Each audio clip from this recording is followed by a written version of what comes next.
When I first got into online business a few years ago, everybody was talking about SMMA, or a social media marketing agency. And essentially how that works is you go to a local business like a roofer, HVAC company, I don't know, real estate agent, and you say, hey, I'm gonna do your ads for you. I'm gonna bring you leads that are gonna turn into money and customers for you. And in return, you're gonna give me $1,000 a month, $3,000 a month, whatever your price is, right? And the idea is that you stack enough of those clients and then you're making tens or even hundreds of thousands of dollars a month, depending on how far you take it. So I started one, and that's what I did, and it's been making me around 50 grand a month in revenue fairly consistently over the past, I don't know, year and a half. It's been cool. Allowed me to travel, do all those cool things, right? And one of my boys is seeing that, and he's in college still, and he's thinking like, hey, I kind of want to live the life that you're living right now. What would you recommend me to start? Would you do SMMA again, like you're talking about, or would you say something else? And initially, I was going to tell him to go into high ticket sales because sales is a really valuable skill and you can make money fairly quick. Or go into like clipping viral content, like when you see brain rot of like Marlon or Brez or like any of those guys. People are getting paid on the back end of that, right? And it's still a valuable skill, like making videos, things like that. But eventually, your income kind of gets capped from that, and it's only one skill, so it doesn't really set you up for as much success. You're a lot more vulnerable to your income dropping. So an agency for him, and I guess for most people who want to set themselves up for that kind of success, is the better business model because the skills transfer to pretty much any other business you could want to start. So saying, okay, start an agency, but there's so many different types of agencies now. So in this video, I'll run through the three kind of main different types of agencies that I see people talking about and the differences between them so that you can actually choose one that's the best for you. Because they all do work. It just depends on which one is best for your circumstance. So I'm going to break that down. All right, so I have this set up here with the three agency models that are most popular right now, as well as different characteristics that will help you choose which one's going to be the best. Starting off with all of them, how much money can you actually make? Or the pricing structure. So for an SMMA, the most common pricing structure that I see is the 2K a month retainer, the $1,500 a month retainer, which is nice. But for my SMMA specifically, what we have been doing is we've been doing a $3,000 setup fee, sometimes more like 3,500, 4K, but for the most part, 3K setup fee. And then we charge 2,000 to 4,000 a month in performance as well, which means when our clients make more, we make more. So that's going to depend on the client type and the type of service delivery, how much you can charge. But for me, it's 3K setup fee. And then starting in that first month as well, they pay that 2 to 4K a month depending on how well we actually do. So it's been going really well for me. For an AI agency, the pricing structure that most people use is the 5K setup fee and then $500 a month. This works really well if you're able to sell this. However, in actual practice, I know very few people able to do this. For the most part, the AI agency guys, they just end up selling, let me go ahead and do this there, $1,500 a month or 2K a month or whatever the price is to do their service delivery there. And then for freelance brand scaling, they have the most different pricing structure where it's just rev share. So with this, it's just you say, hey, give me 10% of the revenue that I bring in for you. And in theory, it's a very easy pitch, but because of that, you actually end up learning less sales down the line, which isn't necessarily something that I'd recommend. So these are the pricing structures that are there as far as the types of clients that you're going to be working with for an SMMA. There are two different kinds. There's either local businesses or professional services. So think of local businesses as like for me, my agency is in roofing. There's other people in remodeling, HVAC, real estate agents. That's more kind of professional services type of thing. And those are the people that you're going to be helping for professional services. Let's go ahead and take a look at some examples right here. For professional services, that's more like, I don't know, dentists, med spas, things of that nature that you're actually going to be doing. And then that's the types of clients you're going to be working with. For me, I work with roofers and it's very easy to sell to them because those people make a lot per individual thing that they sell. So for a roofer, for it to make sense for them to pay me $3K up front and then $2,000 a month on the low end, they're making a lot more than that when I'm working with them, which makes it much easier to sell. As far as an AI agency, you're honestly working with the exact same people. It's local businesses and professional services as well. You're just pitching them like, hey, AI is the future of everything. This is what we're going to do, AI specifically, which we'll get into in the service delivery side of things here in a second. And it is pretty much the same so far. So in practice, most people end up charging $1,500 a month, however much a month, and then using the same niches to target. And when we get into service delivery, you'll really start to see the similarities between these two. For freelance brand scaling, for the most part, for the first two, it is actually the same. So I know in Brez Scales, if you know who he is, he's the kind of one who popularized this. He just tells the people in his course a lot of the times to start here with these two types of industries with, I don't know, the same HVAC or whatever else to start working with. Honestly, less professional services for brand scaling. But then aside from local businesses, there's also e-commerce brands as well. So whether that's clothing brands, jewelry brands, little like, I don't know, fidget spinners as a random example I can think of.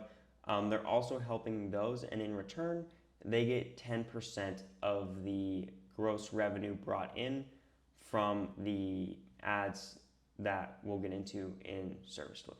So these are the types of people that you're going to be working with. For these, I prefer local and professional services only because it's easier to outreach to them. If you're just starting off, you can cold call, you can email. It's much easier to actually get in contact with these two, whereas e-commerce brands only have emails that you can email, which means that there's so many people emailing them every day, which means it's much harder to actually get in contact with these. However, if you can do it, and you somehow get in contact with one of the bigger companies and you somehow get on a call with them and somehow close them, you're going to do pretty good. For service delivery, for SMMA, we're going to be running their ads, so generating leads on Facebook or Instagram or Google or TikTok or whatever you want to specialize in running ads in. They all work, to be very honest with you. And then you're going to be qualifying, let me go ahead and make that better. You're going to be qualifying those leads. So for me, in SMMA, there are two things that you can do. One, you can just have people book on a form and like a Calendly or something, and it easily just books on your client's calendar, and then they're qualified and they're good. But what I've actually done is I just hire super cheap overseas talent. It's super easy to do for like super cheap overseas talent for like $4 an hour. It's very easy to do. And what they do is they call all my clients for them. They manually qualify them, and then they book them onto their calendar. And what that does is, yes, while it's more expensive than just having them auto book, my clients end up paying me this performance fee. One, they pay me a larger amount every month, which more than covers the $75 worth of my employees' time that it takes. But they also stay with me for much longer. So the net gain of this, if my clients stay with me here for, I don't know, 8 months or 10 months or however else, versus, I don't know, let's say the average for an AI agency that they stay with them is like 6 months, they're paying me that extra 6 months or 4 months that I'm getting is an extra $8,000 to $16,000 because of this, which is, at least for now, worth it. We'll get into AI agency, how they can do both with less effort though in the future. Getting into AI agency is the same thing. So you're running ads and then you're qualifying. A lot of people in the AI agency space, they don't necessarily want to learn the skill of running ads, so they just outsource it on a couple popular platforms. Not something I necessarily recommend, just because it is a very valuable skill, and I've been able to learn paid ads in like an hour, and honestly teach paid ads in an hour as well. It doesn't take as much time as people think it does, but they're just very scared of it, so they end up kind of not learning that skill, which is something very, very important that you do need to do. For qualification though, this is where an AI agency has a very big advantage.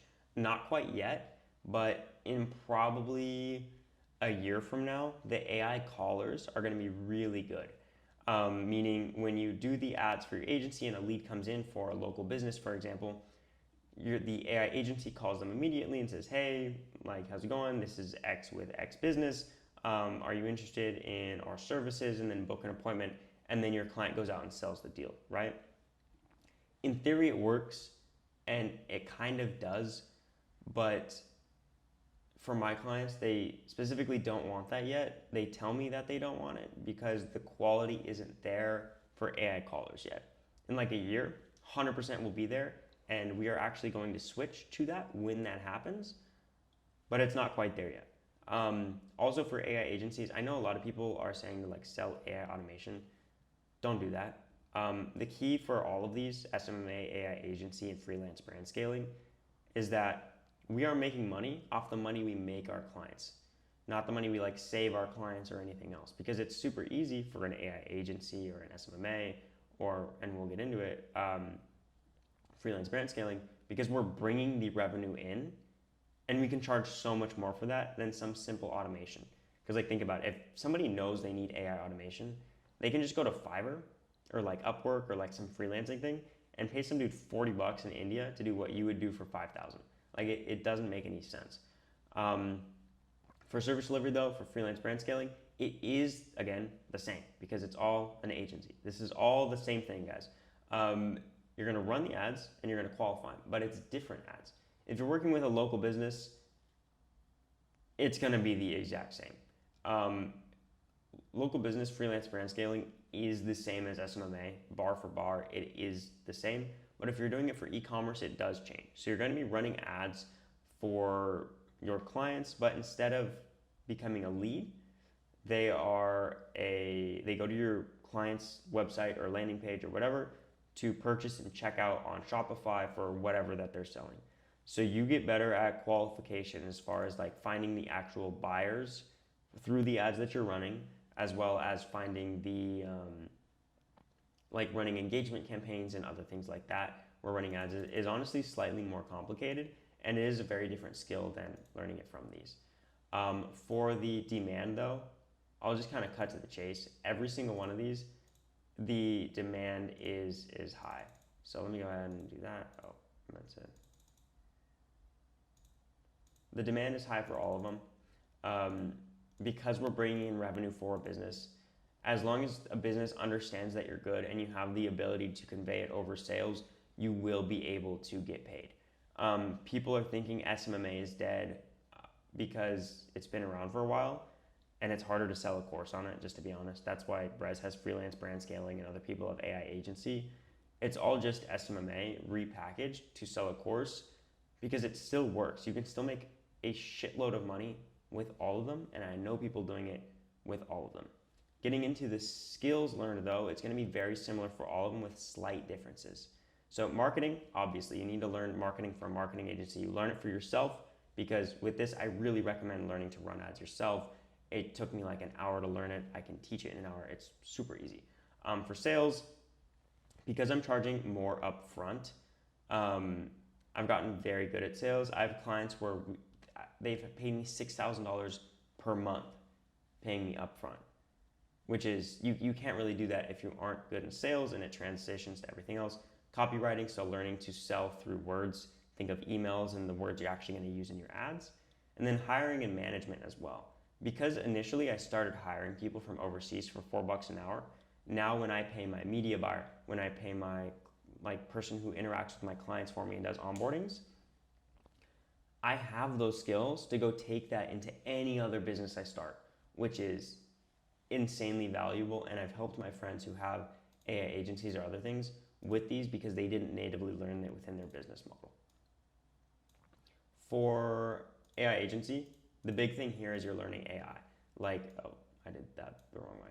The big thing here is you're learning AI. So all of these things where you're doing like an AI dialer, or you're making AI ads for your clients, or all of these things, these are super valuable. And learning how to use things like ChatGPT and Claude AI and VO3 and all of these are going to help immensely going into the future. It's a very, very valuable skill. And then as well, you do learn sales. it is slightly easier to sell because it is AI and you can have that main selling sales point there. And then you learn marketing and copywriting as well because it's an agency. For freelance brand scaling, same thing with all of it. Only exception is you learn way less on sales with this pricing structure because there's nothing up front. You're just kind of, if the client likes you, they might give you a chance and then you might be good. And then you also learn, this is the big thing, the Shopify and e-commerce, like fulfillment side. Which if you're getting into an online business, this is going to be super, super helpful if that's something that you want to do in the future. As far as what I would do though, with all of this in mind, I would take the pricing structure from what I do with my SMMA, because say I get 3K a month and then they pay me 2 to 4K a month on average right now for my agency is 8 months. So let's say on the low end, 3K a month plus 2 times 8. So 2 times 8 is 16,000 plus 3 is 19,000 versus 5K a month with that same amount of time. That's only 9,000. So you get an extra 10K here. So I'm choosing the pricing structure from SMMA. For the types of clients, 100% local business and professional services. It's like the best people to work with, because if you are better at speaking to white collar people, you can speak to med spas and dentists, and that's better. If you're more comfortable with like contractors and more like regular people like blue collar, you can work with local businesses and choose that type. Whereas e-commerce brands, you're fighting so many people over email to get in touch with them, and it's just super hard to get clients from email in that way. Or any outreach for e-commerce. It's really hard. So I would do the client types from SMMA or an AI agency with the pricing structure from SMMA. I would do the service delivery of both actually. So I'm running all of the ads myself. You 100% need to learn that as far as like just a valuable skill. Because think about it, if you're paying someone else to run the ads for you and on a sales call your client asks you like, oh, what about this? And you don't know, do you really think they're gonna hire you for a marketing agency? Don't think so. So run the ads yourself, have some form of qualification. Eventually, my team is 100% gonna replace our ISAs with the AI callers, 100%. Right now, for my SMMA, we are actively running AI ads for our clients, and we have actually built an AI media buyer to help run all of our ads for us as well. So our SMMA is actually built a lot on AI now just because it's helping so many things. It's just, I call it SMMA because that's what I started with, but technically it is actually partially an AI agency, except I've learned the skills of hiring and management from an SMMA, which allows me to make the same amount of money in much less of my own personal time because my team does so much of the work, and I can take that skills into so many other things. So the skills from here are huge, except just adding AI into this list is going to be the best and what I would really recommend to anybody starting out right now. So start your SMMA. If you want to call it an AI agency, you can. Use the pricing structure and everything else that I talked about, the service delivery that I talked about, everything like that. And if you do want help scaling it, hit me up. I have a link below. I do some coaching. I keep the group pretty small because the agency is the main priority and I want to give 100% focus to the people who are in there.